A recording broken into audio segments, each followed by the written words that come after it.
आज हम class 10th UP board के प्रोज सेक्शन के most important short and long answer type question को करने वाले हैं। यानी मोस्ट इम्पॉर्टेंट शॉर्ट और लॉन्ग दोनों के क्वेश्चन आंसर दोनों साथ में आपको मिलेंगे। इसमें हम चैप्टर 3 को पूरी तरह से कवर करेंगे, जिसका नाम है from the diary of Anne Frank. Writer भी इसके एनी फ्रैंक ही है। इसके बारे में हम बहुत अच्छे से यहाँ पे सीखने वाले हैं। इस वीडियो की खास बात यह है कि यहाँ पे आपको प्रश्न के साथ साथ उत्तर भी मिलेगा और साथ ही साथ हिंदी ट्रांसलेट भी मिलेगा। आपको जहाँ पे भी दिक्कत होती है आप हिंदी भी पढ़ सकते हैं। और उससे भी खास बात है कि मैं इन सब को आपको बताने वाला हूँ। अभी जैसे जैसे मैं पढ़ाते चल रहा हूँ वैसे वैसे आप समझते चलिए। दोबारा आप खुद से रिवीजन करेंगे, गारंटी के साथ 100% आपका तैयार हो जाएगा। बस थोड़ा सा एफर्ट आपको लगाना पड़ेगा, बाकी जितने भी मीनिंग्स हो अभी के अभी क्लियर हो जाएंगे आपके। तो चलिए शुरू करते हैं इस वीडियो को। खास तौर से इस बात का ध्यान रखें, अगर आप इसका पीडीएफ चाहिए तो आप डिस्क्रिप्शन में आपको इसका लिंक मिल जाएगा, कमेंट बॉक्स में मिल जाएगा। वहां से जाके आप पीडीएफ को डाउनलोड कर सकते हैं और अपनी तैयारी अच्छे से कर सकते हैं। ये क्वेश्चन बहुत ही इंपॉर्टेंट है, आपको बोर्ड एग्जाम में यहीं से देखने को मिल सकते हैं। तो चलिए शुरू करते हैं। पहला क्वेश्चन है शॉर्ट आंसर टाइप का। Does any right in her first essay. Any अपने पहले एस्से में यानी पहले निबंध में क्या लिखती है? तो चलिए हम इसका आंसर देखते हैं। आंसर इसका मिस्टर किसिंग, जो मिस्टर किसिंग थे इसके टीचर थे। आपने अगर पढ़ रखा है चैप्टर तो आपको पता होगा कि मिस्टर किसिंग इस एनी के टीचर थे। तो mister Keesing asked, mister Keesing पूछते हैं हर उससे टू राइट लिखने के लिए एन एस्से एक निबंध को ऑन द टॉपिक, टॉपिक पर अ चैटर बॉक्स मीन्स होता है बातूनी, यानी जो बहुत बोलता है उसे बातूनी कहते हैं। तो मिस्टर किसिंग ने किससे कहा? एनी से। क्या कहा? Write an essay on the topic of a chatterbox, एक चैटर बॉक्स पे एक एस्से लिखने के लिए कहा। एज पनिशमेंट, दंड के तौर पर। यानी ये स्कूल में बहुत बोलती थी तो इसके टीचर ने इसको पनिशमेंट दे दिया। पनिशमेंट में इसके टीचर जो थे मिस्टर किसिंग इसको मारे उरे नहीं, बल्कि उन्होंने क्या कहा कि आप क्या करो, राइट करो। क्या करो? राइट एस्से, एक निबंध लिखो। किस टॉपिक पे? अ चैटर बॉक्स पे लिखो, और वो भी पनिशमेंट के तौर पर। यानी पनिशमेंट में उसको एक लेटर लिखने, एक निबंध लिखने को कहा गया, और वो निबंध किस पे था? चैटर बॉक्स पे था। यानी वो लड़की बहुत बोलती थी तो बोलने पे उन्होंने कह दिया कि निबंध लिख के दिखाओ। आगे देखिए, इन द एस्से, इस एस्से में सी एक्सेप्टेड, उसने स्वीकार किया। किसने स्वीकार किया? यानी एनी फ्रैंक ने स्वीकार किया। इस एस्से में क्या स्वीकार किया? ड्रॉबैक्स मीन्स अपनी कमियों को, of being talkative, being means होना, टॉकेटिव मीन्स होता है बहुत ज़्यादा बातूनी। इस एस्से में एनी ने अपने बहुत ज़्यादा बातूनी होने को स्वीकार किया, बट लेकिन आर्ग्यूड, आर्ग्यूड मीन्स होता है तर्क देना, लेकिन उसने तर्क दिया क्या? दैट की it was in her genes, यह उसके जीन में है, यानी यह इसके वंश में है। एज जैसे कि हर मदर, उसकी माता, वाज आल्सो भी हैं वेरी टॉकेटिव, बहुत ज़्यादा बातूनी। वो कहती है कि यह मेरे जीन में है, यानी बहुत ज़्यादा बात करना बातूनी है ना मेरे जीन में है, क्योंकि मेरी मम्मी भी बहुत ज़्यादा बातूनी है। तो कहानी समझ में आई? तो ये एनी क्या, इसके टीचर ने क्या किया? इसको दंड दे दिया, क्योंकि दंड के तौर पे कहा कि आप एक निबंध लिख के दिखाओ बातूनी पे। तो उसने क्या कहा, एक बार फिर से आप देखिए। Mister Keesing asked her to write an essay on the topic of chatterbox as the punishment, punishment के तौर पे मिस्टर किसिंग ने उसे चैटर बॉक्स पर एक निबंध लिखने के लिए कहा। इन द एस्से, इस एस्से में सी एक्सेप्टेड, उसने स्वीकार किया। द ड्रॉबैक्स मीन्स अपनी कमियों को, ऑफ बीइंग टॉकेटिव, बहुत ज़्यादा बातूनी होने का, बहुत ज़्यादा बातूनी होने की अपनी कमियों को इसने स्वीकार किया। बट आर्गुड, लेकिन वह तर्क देती है दैट की it was in her gene, या उसके जीन में है, क्योंकि एज ही मदर, एज, अब देखिए, as her mother was also very talkative, क्योंकि उसकी माता बहुत ज़्यादा बातूनी है। तो इसका आपको ट्रांसलेट नीचे मिल जाएगा। तो चलिए बढ़ते अगले क्वेश्चन की तरफ।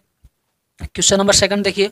Why does any things, why does any things, any क्या सोचती है? दैट पेपर, पेपर के बारे में, हैज मोर पेशेंट, कि उसके पास बहुत ज़्यादा धैर्य है, देन पीपल, लोगों के अपेक्षा। यानी एनी को क्यों लगता है, why does any things, any क्यों सोचती है, एनी को क्यों लगता है कि the paper has more patience, patience means धैर्य, कि पेपर के पास अधिक धैर्य होता है, देन पीपल, लोगों की अपेक्षा। यानी लोग इतने धैर्यवान नहीं हैं जितना कि पेपर होता है। पेपर का मतलब एक कागज से बात करिए, कागज जितना धैर्यवान होता है लोग उतने धैर्यवान नहीं होते। ये क्वेश्चन पूछ रखा है तो इसका आंसर हम लोग देखते हैं। आंसर यहाँ पे है एनी बिलीव्ड, एनी भरोसा करती है, दैट पेपर्स, पेपर्स पे एनी भरोसा करती है, एनी बिलीव्स, एनी भरोसा करती है, दैट की paper has more patience, paper has रखता है, मोर मीन्स अधिक, पेशेंस मीन्स धैर्य, पेपर के पास बहुत अधिक धैर्य होता है। देन पीपल, देन मीन्स तुलना करने पे, पीपल मीन्स लोगों की, यानी लोगों की अपेक्षा पेपर में अधिक धैर्य होता है, ऐसा एनी बिलीव करती है।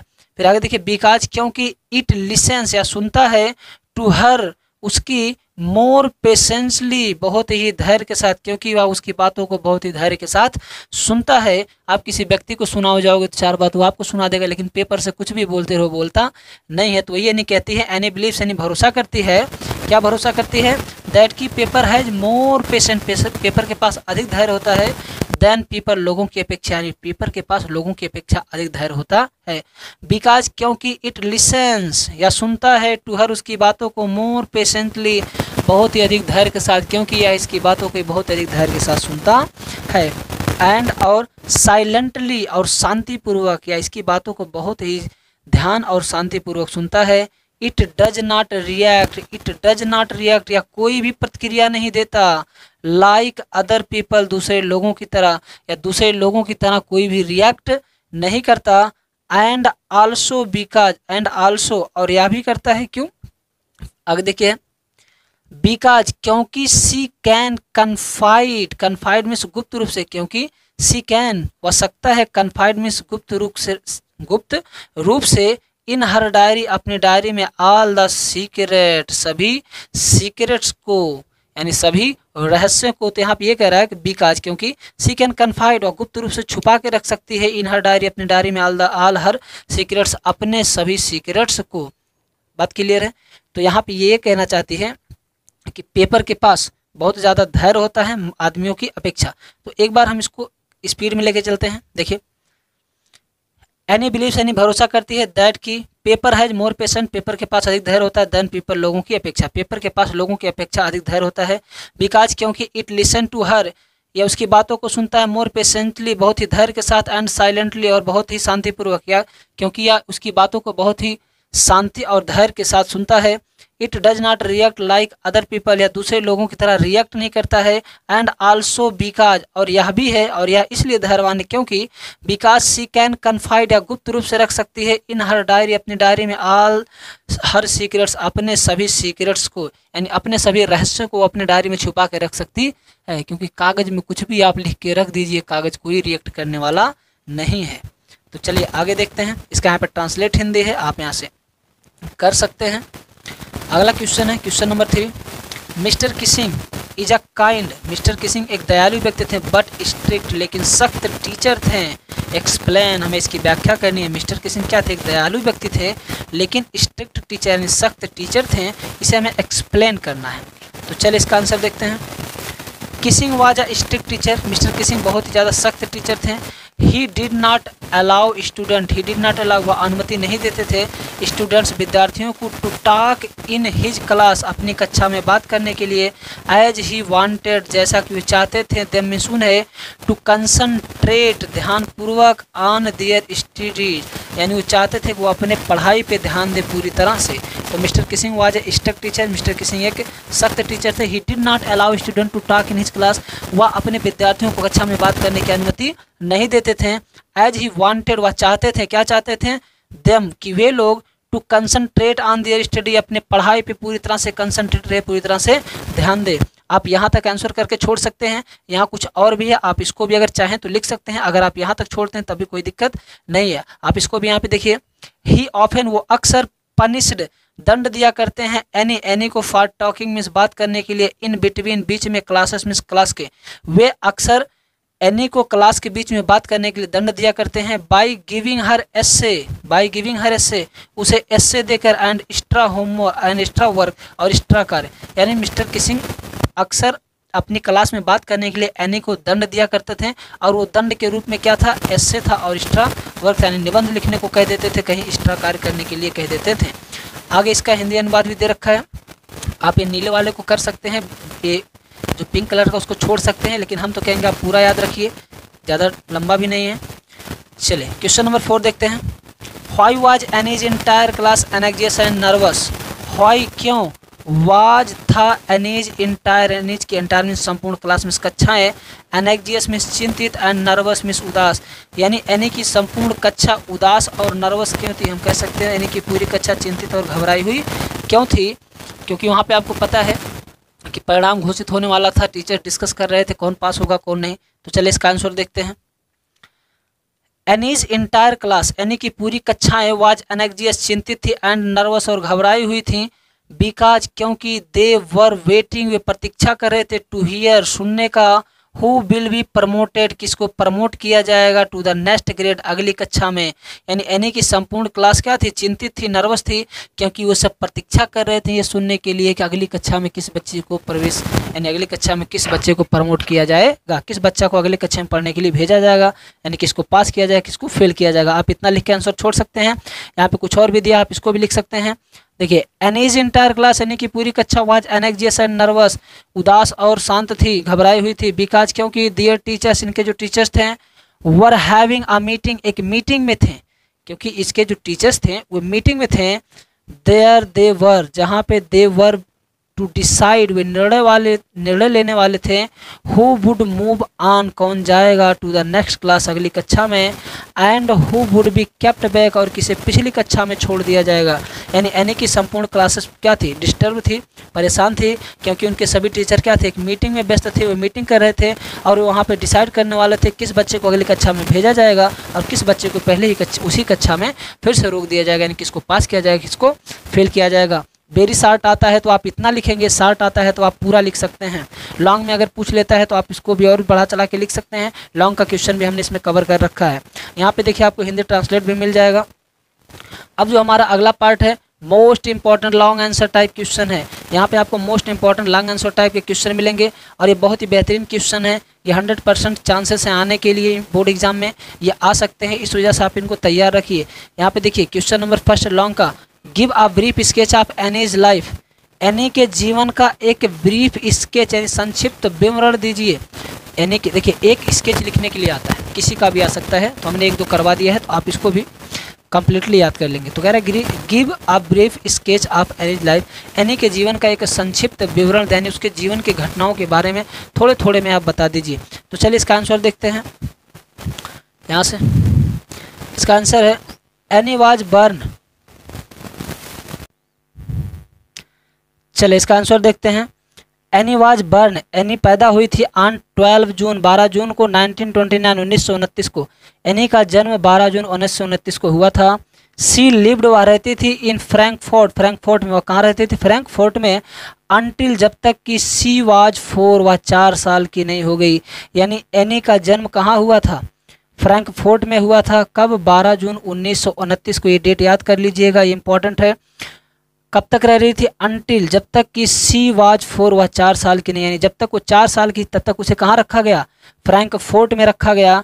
हर फादर, उसके पिता, इमिग्रेटेड, चले गए टू हॉलैंड, मिस हॉलैंड, उसके पिता कहाँ चले गए, हॉलैंड चले गए। इन 1933 1933 में, उसके पिता 1933 में कहाँ चले गए, हॉलैंड चले गए। हर मदर, उसकी माता, आल्सो भी वेंट, चली गई, उनकी माता भी चली गई, विथ हिम, उनके साथ, टू हॉलैंड, हॉलैंड इन सितंबर, सितंबर में, यानी उसके पिता के साथ उसकी माता भी सितंबर के महीने में हॉलैंड चली गई।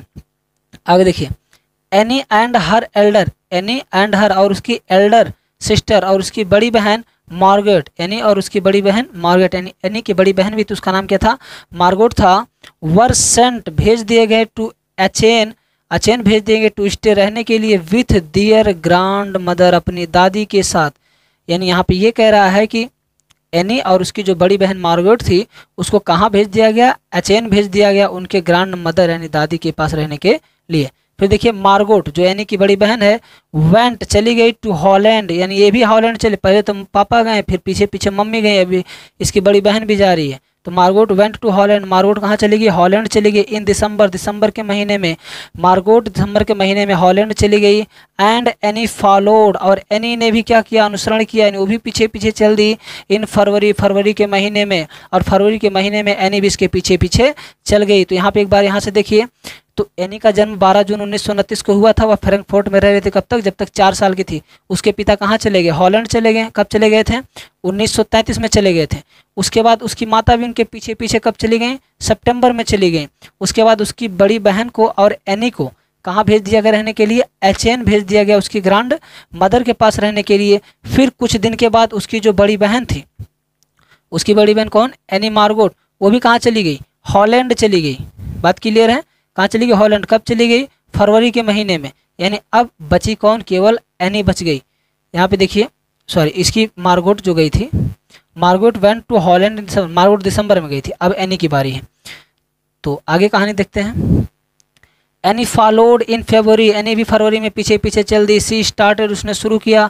Right away at the Montessori nursery school, उसने अभी अभी मॉन्टेसरी नर्सरी स्कूल में क्या किया था, शुरुआत की थी।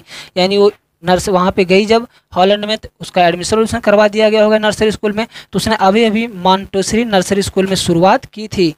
सी स्टेड, वह ठहरी, देर वहाँ पे, अंटिल जब तक कि सी वह 6, वह 6 साल की नहीं हो गई। यानी वह वहाँ तब तक रही जब तक कि वह 6 साल की नहीं हो गई। आगे देखिए, होयर, जहाँ पे सी स्टार्टेड, उसने शुरू किया। इन द फर्स्ट फॉर्म, पहली कक्षा में, जहाँ पे उसने पहली ही कक्षा में शुरुआत की, यानी उसका नाम पहली कक्षा में रखा गया। हर ग्रांड मदर, उसकी दादी जी, डैड, मर गए इन जनवरी 1942, 1942 में, और 1942 में उसकी दादी माँ स्वर्ग सिधार गई। व्हेन शी वाज 13, जब वह केवल 13 साल की थी। तो इसका यहाँ पे हिंदी ट्रांसलेट भी है, तो एक बार मैं इसको फिर से स्पीड में रिवाइज करवा देता हूँ, क्योंकि लॉन्ग आंसर टाइप है, ये आपको बहुत इंपॉर्टेंट क्वेश्चन है, छूटना नहीं चाहिए बच्चों किसी का भी। देखिए, any was born on 12 June 1929, any का जन्म 12 जून 1929 को हुआ था। सी लिव्ड इन फ्रैंकफर्ट, वह फ्रैंकफर्ट में रहती थी। कब तक रह रही थी, अंटिल सी वाज 4, जब तक कि वह 4 साल की नहीं हो गई। हर फादर एमिग्रेटेड, उसके पिताजी चले गए टू हॉलैंड इन 1933, उसके पिताजी 1933 में हॉलैंड चले गए। हर मदर आल्सो वेंट, उसकी माता भी चली गई। विथ हिम टू हॉलैंड, उनके साथ कहाँ चली गई, हॉलैंड इन सितंबर, उसकी माता भी सितंबर के महीने में उसके साथ हॉलैंड चली गई। आगे देखिए, Annie and her Elder sister, any और उसकी बड़ी बहन मार्गोट, वर सेंट टू एचेन, एचेन भेज दिया गया इन दोनों को, टू स्टे रहने के लिए, विथ दियर ग्रैंड मदर, इनकी दादी माँ के साथ। यानी इनकी एनी और इसकी बड़ी बहन मार्गोट को इसकी दादी माँ के साथ रहने के लिए अकेन भेज दिया गया। Margot went to Holland, Margot भी हॉलैंड चली गई इन दिसंबर महीने में। And Annie followed in February, और एनी भी फरवरी में चल दी। She started right away at the Montessori nursery school, उसने यहाँ पे नर्सरी मॉन्टेसरी स्कूल में शुरुआत की। सी स्टेड, वहाँ पे ठहरी। देयर अंटिल सी वाज 6, जब तक वो 6 साल की नहीं हो गई। होयर सी स्टार्टेड, जहाँ उसने शुरू किया। इन द फर्स्ट फॉर्म, पहली कक्षा में, जहाँ उसने अपनी पढ़ाई पहली कक्षा से शुरू की। हर ग्रैंड मदर, उसकी माता, डैड, मर गई इन जनवरी में 1942, उसकी दादी माँ 1942 में जनवरी के महीने में स्वर्ग सिधार गई। व्हेन शी वाज 13, जब वह 13 साल की थी। तो ये आपका लॉन्ग का एक क्वेश्चन आंसर तैयार हो जाता है। आप इसको अच्छे से पढ़ डालिए पूरा, यहाँ पे ट्रांसलेट भी दे रखा है जहाँ पे दिक्कत है। चलिए क्वेश्चन नंबर 2 देखते हैं। ये मेहनत हम आपके लिए कर रहे हैं, इसमें कोई कमी नहीं होनी चाहिए।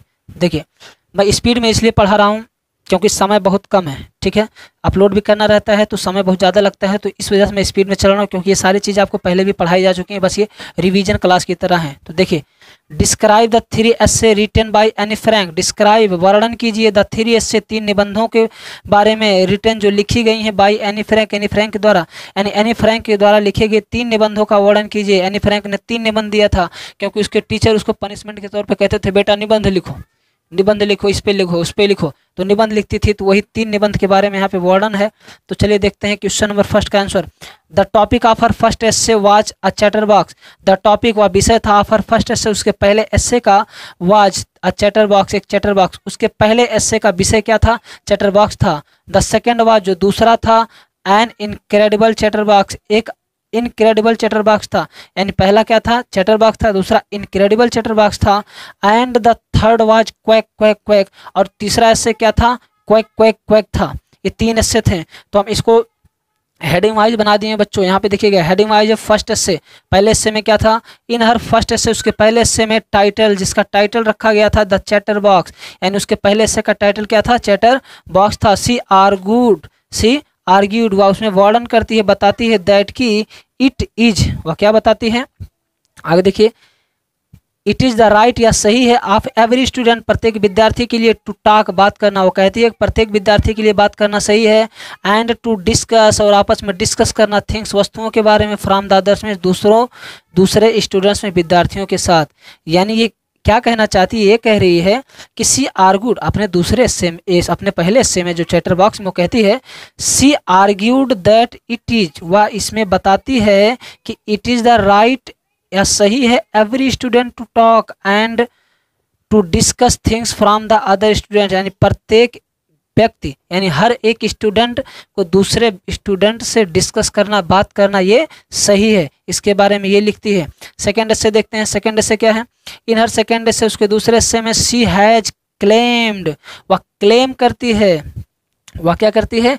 क्लेम करती है दैट की शी हैज इनहेरिटेड, दैट की she has inherited this trade, she has inherited, उसे विरासत में मिली है दिस ट्रेट ऑफ टॉकिंग, या बात करना, उसे बात करने का यह गुण कैसे मिली है? विरासत में मिली है। फ्रॉम हर मदर, उसकी माता से, हु जो कि टू टॉक्स अ लॉट, बहुत बात करती हैं। यानी एनी कहती है दूसरे हिस्से में कि मैं अपने ये यानी अपने दूसरे हिस्से में बताते हुए क्या क्लेम करती है?